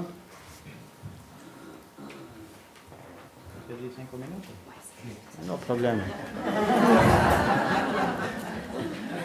J'ai presque fini la seconde partie. Casi termina mi segunda parte. Non, quand je vous parlais des savoirs des enseignants tantôt, il ne faut pas les voir tous sur le même pied. No hay que verlos todos en el mismo C'est peso. vrai que les enseignants connaissent beaucoup de choses différentes, Es verdad que los profesores conocen un montón de cosas, mais ces connaissances-là ont une structure dynamique. pero esos conocimientos tienen una estructura dinámica. Et cette structure dynamique-là est hiérarchique. Esta estructura dinámica es jerárquica. Les enseignants évaluent et utilisent les connaissances Los en profesores- fonction de leurs expériences de travail. Evalúan sus conocimientos en función de su experiencia del trabajo. Donc, ce que j'ai appris, moi, depuis Entonces, lo des que aprendí années, desde muchos años, même si ça ne fait pas forcément plaisir à tous les profs d'université, aunque no agrada mucho a los profesores de universidad, l'enseignement s'apprend principalement à travers l'expérience personnelle du L'enseñanza- travail quotidien avec les élèves. se aprende a través de la experiencia personal del trabajo cotidiano con los alumnos. Il ne s'apprend pas dans les livres, No se aprende en los libros, il ne s'apprend pas uniquement à l'université, no se aprende solo en la universidad, il ne s'apprend pas dans des théories, no se aprende con teorías, il s'apprend avec la confrontation aux réalités quotidiennes. se aprende con la confrontación de la realidad cotidiana. C'est juste quand je rentre en classe Cuando entro a clase que je suis confronté aux interactions avec les élèves, es cuando estoy enfrentado a la interacción con los alumnos, que je commence à découvrir que empiezo a les descubrir contraintes las, et les défis spécifiques de los ce travail. obstáculos y desafíos específicos de ese trabajo. Donc, quand les enseignants nous disent Cuando comment los tu as appris à profesores nos enseigner, j'ai dicen- appris par expérience. ¿Cómo aprendí a enseñar? Por experiencia. L'expérience, c'est pas juste un lieu d'application de connaissances La produites experiencia ailleurs. no es solo un lugar de aplicación de conocimientos producidas afuera. L'expérience, c'est La aussi experiencia es también un terrain à la fois Un d'apprentissage interés a la vez de aprendizaje et de production des savoirs y professionnels. de producción de saberes profesionales. Les savoirs professionnels saberes sont formés professionnels des autres savoirs. Forman a los demás saberes. J'ai parlé tantôt, il y a différents savoirs, des savoirs personnels, des savoirs scolaires, des savoirs universitaires, des Hablé savoirs antes de los savants. demás saberes profesionales, sabios, etc. Les savoirs professionnels d'expérience, pardon, Los sont saberes de formés des experiencia. autres savoirs, mais uniquement dans la mesure où Forman a los ils ont demás passé saberes. avec succès l'épreuve de la pratique professionnelle. En la medida en que pasamos con éxito la prueba de la práctica profesional. C'est pour cette raison-là que je disais que l'expérience Fue por du esa travail razón que decía que la experiencia de trabajo joue pour les enseignants le rôle d'un tribunal. tiene un papel para los profesores de tribunal. Et là, je me réfère un peu, c'est une expression qui Me était refiero utilisée a- par le grand philosophe Emmanuel Kant, le tribunal a de un- la raison, là. A una expresión utilizada por el gran filósofo Immanuel Kant, el tribunal de la razón. Quand il dit, je vais créer un tribunal pour Cuando dice juger voy a toutes les crear un connaissances. tribunal para juzgar todos los conocimientos. Mais les enseignants, pour Y los l'expérience, c'est la profesores- même chose, c'est un tribunal. Para los profesores el conocimiento es lo mismo, un tribunal. Si tu dis à un enseignant, écoute, on a élaboré une nouvelle théorie en didactique, Si dices a un profesor, mira, elaboramos una nueva teoría en didáctica. et cette théorie-là a été Esta publiée teoría dans les meilleures Fue revues publicada américaines, en las mejores revistas norteamericanas. L'enseignant va dire, il va te donner la main, je suis bien content, je te félicite pour ta publication. Te doy la mano, te felicito por la publicación. Mais est-ce que ça va fonctionner dans la classe? Pero ¿va a funcionar en la clase? Il faut bien reconnaître que plusieurs théories élaborées dans les sciences d'éducation n'ont aucun impact sur les classes. No tienen ningún impacto en las clases. Donc j'arrête là-dessus. Entonces, je vous remercie. me paro acá. Les agradezco y voy a seguir mañana.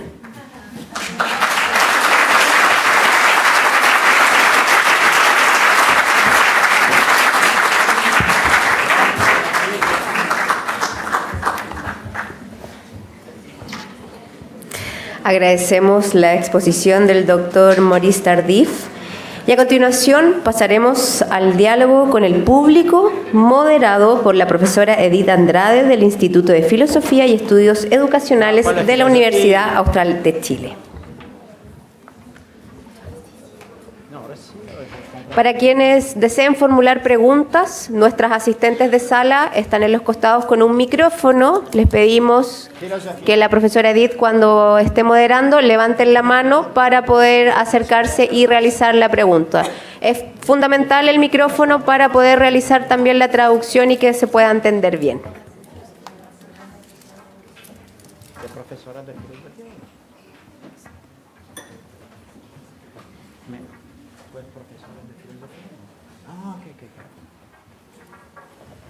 Agradecemos a Maurice Tardif por su presentación denominada Esencia e importancia de los saberes profesionales de los docentes en la práctica, formación e investigación en educación. El tema de los saberes profesionales constituye un foco en la investigación de nuestro invitado Maurice Tardif, quien resalta su relevancia en este aspecto. En su presentación establece la riqueza de la conformación de los saberes docentes, un saber hacer y un saber ser. Elementos, competencias que el profesor moviliza en su actuación en la escuela, con los estudiantes y en las instituciones. Por otra parte, la mixtura de fuentes de estos saberes, integrados e impregnados por las distintas experiencias de vida, formativas y profesionales del docente, conforman insumos importantes que permanecerán y se constituirán como verdaderos en la medida que sean validados por la experiencia. El saber profesional docente, integrado por las dimensiones mencionadas, construido desde diversas experiencias formativas, se encuentra en el lugar donde se utiliza y despliega, es decir, en la sala de clases, en la escuela. Ello implica que hay que ir hacia esos espacios en su búsqueda y desde la formación docente no es posible su estudio de manera descontextualizada, desconectada. Esta visión supera y cuestiona la perspectiva tradicional de la educación.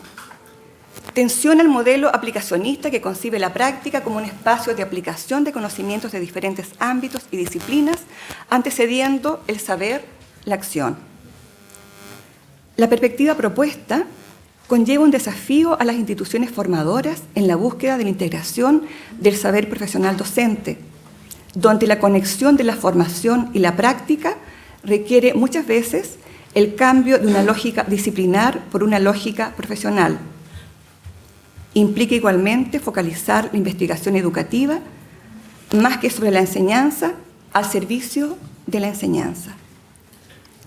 Maurice Tardif propone otorgarle un lugar importante a las prácticas en el medio escolar, al aprendizaje por experiencia, incorporar actores del contexto en la formación docente, establecer un mayor contacto con los centros educativos, lo que implica también potenciar alianzas con el medio. Valoramos la propuesta entregada como un insumo para potenciar las prácticas pedagógicas de nuestras universidades. Es en la práctica, manifiesta Maurice Tardif, donde se aprende a enseñar, y esta práctica constituye un espacio de aprendizaje y a su vez de construcción de saberes profesionales. A continuación, la invitación al público a realizar preguntas. Estamos en los tiempos, pero tenemos unas 4 preguntas, me informa. Damos paso a las consultas. No sé quién. Acá, por favor. ¿Tú vas traduciendo? Preguntas breves en función de los tiempos y va a ser traducida por Jessica. No voy a dar ninguna instrucción para no ocupar tiempo. Pero, entonces, ¿cuál es la propuesta de qué hacer para que construya entonces saberes pedagógicos? Et que faire pour que se construisent des savoirs pédagogiques?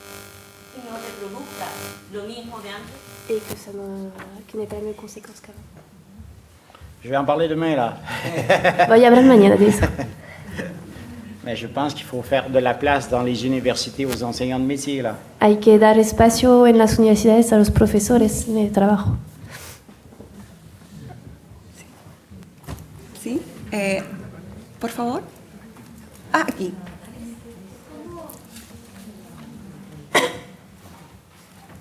Un problema con el micrófono. ¿Aló? ¿Cómo lograron ustedes como universidad que los académicos se incorporaran en las aulas de clase? S'incorporent dans les salles de classe. Comment on a réussi que les professeurs d'université aillent dans les classes? En Amérique du Nord, il y a un mouvement depuis 30 ans En América del Norte hay un movimiento desde 30 años de recherche dans les de classes. investigación en las clases. Ça fait longtemps que les profs d'université sont sortis des Que los laboratoires et vont profesores de dans la les écoles. universidad van a las escuelas, adentro. Donc, le mouvement de professionnalisation implique ça. Hein? El movimiento de profesionalización implica esto.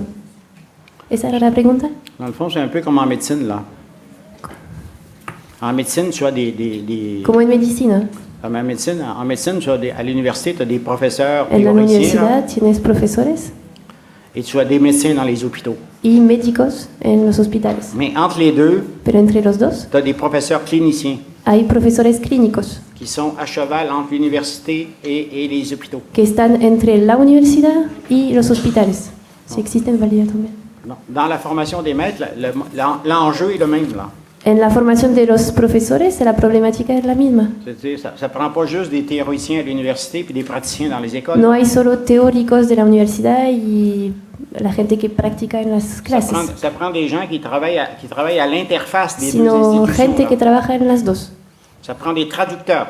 Son traductores Des traducteurs de pratique et des de traducteurs de prácticas théorie, là. y de teorías.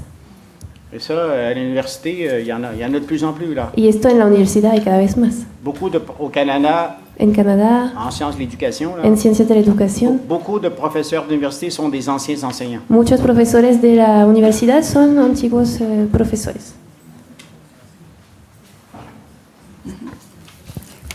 Gracias. ¿Otra pregunta? Acá.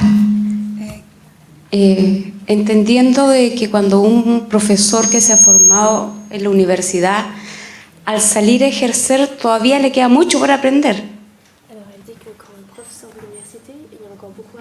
Ah ouais, c'est clair. ¿Conoce entonces en los países que ha estudiado sistemas que acreditan, sistemas nacionales que acreditan a esos profesores recién egresados de la universidad y que los habilitan para ejercer la profesión docente? Est-ce que vous connaissez des systèmes nationaux qui accréditent les professeurs quand ils sortent de l'université? Oui, au Québec, c'est comme ça. Là. En Québec es así, Mais il faut bien distinguer l'accréditation et pero hay des que compétences. distinguir Là. la acreditación de las competencias. Au Canada, en En général, Canadá en là, general, quand un étudiant quitte la formation des cuando un maîtres, estudiante deja la formación de il maestros, a un permis pour enseigner. Là. tiene un Il a le permiso droit para d'enseigner. enseñar, tiene derecho a enseñar. Ça ne veut pas dire que sa formation est terminée. Là. Pero no quiere decir que su formación terminó. Après ça, il y a toute la phase de l'insertion. Después hay la inserción, On sait aujourd'hui que la Sabemos phase hoy de día l'insertion est une phase d'apprentissage. que la fase de la inserción es una fase de aprendizaje. Et en même temps, il y a toute la formation continue. Là. Y también hay la formación continua. On sait aujourd'hui qu'on ne peut pas Sabemos hoy former día que no podemos formar des enseignants compétents a juste dans la profesores formation initiale. competentes solo en la fase inicial. Il faut aller plus loin. Hay que ir más allá. Acá. Hola, buenos días. A ver, asumiendo que en Chile estos saberes son también plurales, ¿no?, en los docentes, ¿qué pertinencia tendrían entonces las evaluaciones docentes desde la perspectiva estandarizada? Entonces, ¿De la perspectiva qué? estandarizada, de estándares, ¿verdad?, que miden a todos, instrumentos estandarizados que miden todos los saberes por igual. ¿Quelle perspective il y a pour les Chiliens, système de standard? Standard sur l'évaluation des enseignants ou quoi? ¿Sobre Là? la evaluación de los profesores? Sí, exactamente. Moi, je trouve que les standards sont très dangereux. Los estándares son muy peligrosos. Parce que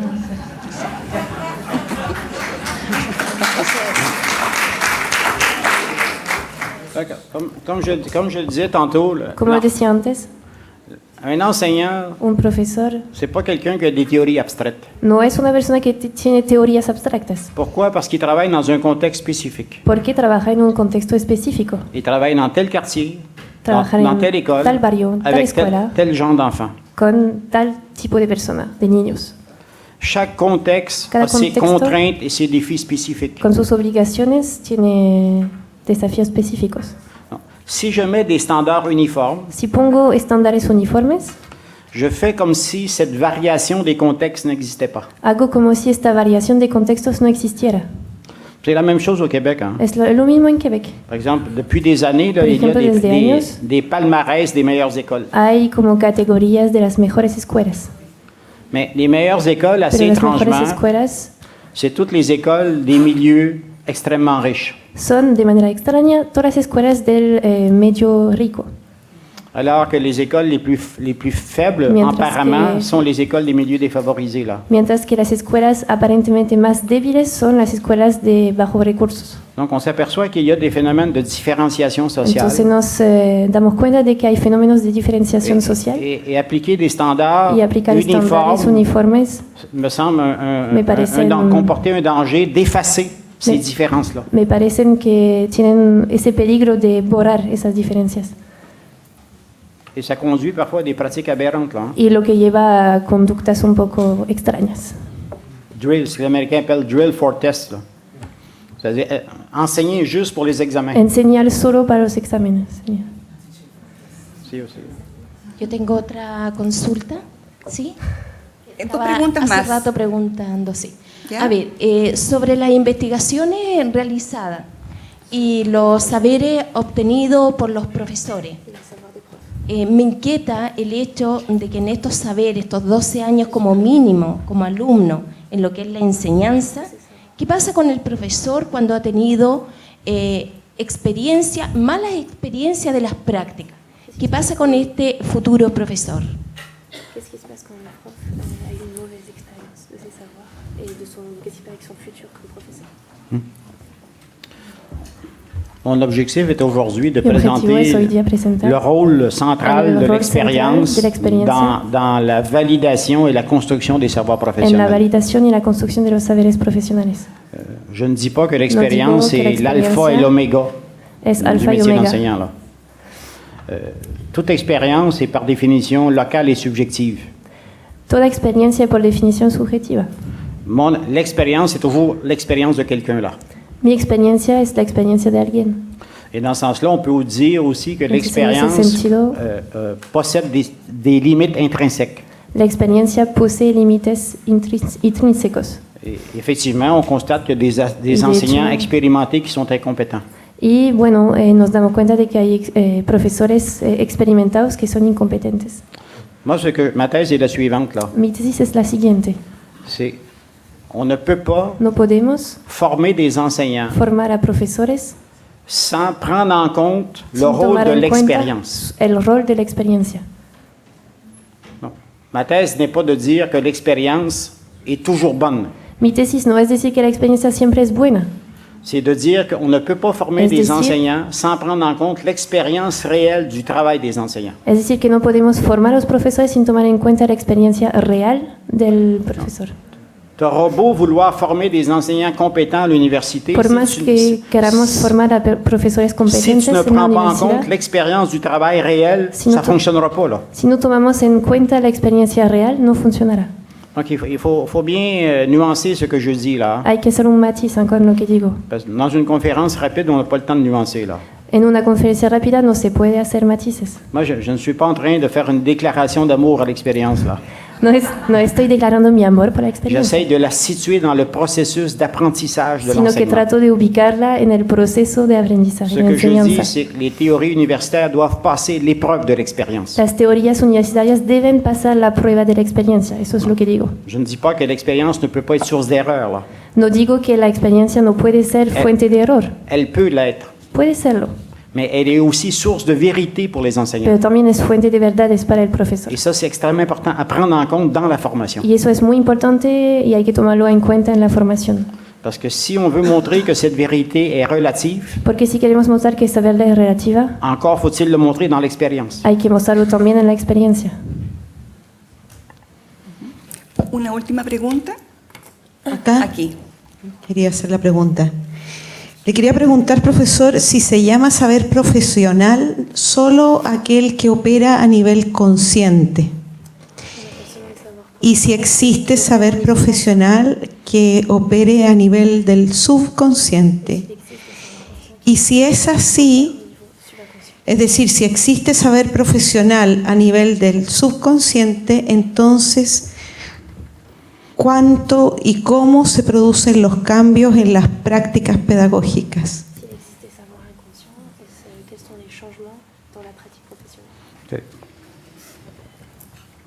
Moi, je pense que la définition inconscient-conscient n'est pas très utile. Yo pienso que la definición inconsciente y consciente no es muy útil. Ce qu'on sait, c'est que Lo que sabemos, à force de faire quelque chose, cuando hacemos algo, une pratique, par exemple, comme una enseigner, práctica de enseñar, se développe ce qu'on appelle des savoirs incorporés, con el tiempo se desarrollan saberes incorporados, des routines. rutinas. Par exemple, un enseignant expérimenté, Un profesor experimentado, lorsqu'il rentre dans la classe, cuando entra a una clase, il a des schémas mentaux de la classe. tiene esquemas mentales de la clase. Ces schémas mentaux-là sont acquis par expérience, par habitude, par routine. Esos esquemas mentales se adquieren por experiencia, por la rutina. Avec les années, Con los años, ils deviennent non pas conscients, mais implicites. no se vuelven conscientes, sino implícitos. Donc, on peut les rappeler à la conscience Entonces avec los podemos des llamar a la méthodologies, conciencia con metodologías des méthodologies de confrontation, de enfrentamiento, d'autoconfrontation, de etc. autoenfrentamiento. Donc, je pense pas qu'on parle No pienso que hablamos inconscient et de conscient. Là. de consciente o inconsciente. Moi, je pense que les enseignants sont des personnes rationnelles. Yo pienso que los profesores son personas racionales Ils portent des jugements sur ce qu'ils font. que emiten juicios sobre lo que hacen, Ils prennent des décisions. toman decisiones, Ils s'inquiètent pour les enfants. se preocupan por los niños, Ils font de la planification. planifican, Ils mettent en place des stratégies. ponen en prácticas Donc, estrategias. effectivement, il y a toute une part de savoir qui relève d'une Entonces, sorte de rationalité, mais d'une rationalité Claro, située là. hay una parte de conocimiento que basa en una racionalidad. Se basa en una Pas une racionalidad. rationalité abstraite, la Pero no- rationalité de quelqu'un qui travaille Pero avec no des jeunes. racionalidad abstracta, sino la de una persona que trabaja con gente.